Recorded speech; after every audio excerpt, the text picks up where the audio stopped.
तू मेरे जीवन की रोटी है, तू मेरे जीवन का पानी है। खाता रहूं पीता रहूं, खाता रहूं पीता रहूं, तेरी ही महिमा गाता रहूं। तू मेरे जीवन की रोटी है।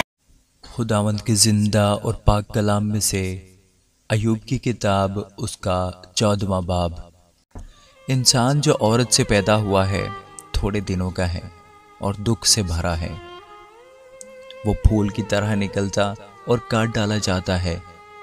वो साए की तरह उड़ जाता है और ठहरता नहीं। सो क्या तू ऐसे पर अपनी आंखें खोलता है और मुझे अपने साथ अदालत में घसीटता है? नापाक चीज़ में से पाक चीज़ कौन निकाल सकता है? कोई नहीं। उसके दिन तो ठहरे हुए हैं और उसके महीनों की तादाद तेरे पास है, और तूने उसकी हदों को मुकर्रर कर दिया है जिन्हें वो पार नहीं कर सकता।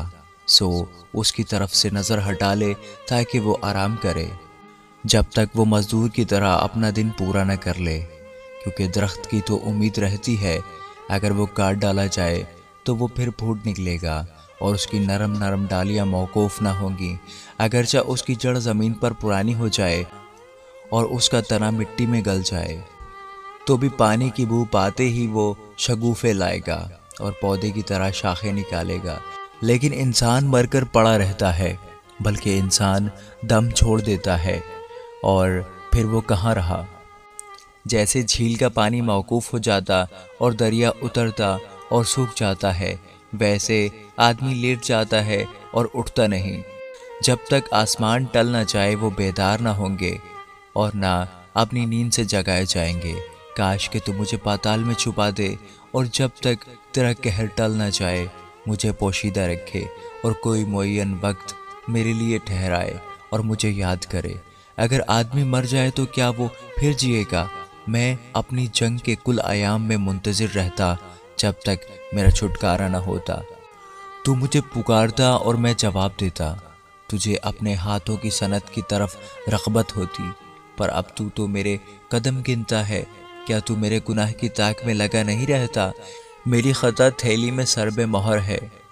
तूने मेरे गुनाह को सी रखा है।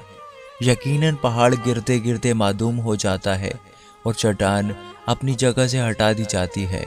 पानी पत्थरों को घिस डालता है, उसकी बाढ़ ज़मीन की खाक को बहा ले जाती है। इसी तरह तू इंसान की उम्मीद को मिटा देता है। तू सदा उस पर गालिब होता है, सो वो गुजर जाता है। तू उसका चेहरा बदल डालता और उसे खारिज कर देता है। उसके बेटों की इज्जत होती है पर उसे खबर नहीं। वो जलील होते हैं पर वो उनका हाल नहीं जानता, बल्कि उसका गोश्त जो उसके ऊपर है दुखी रहता और उसकी जान उसके अंदर ही अंदर गम खाती है। आमीन।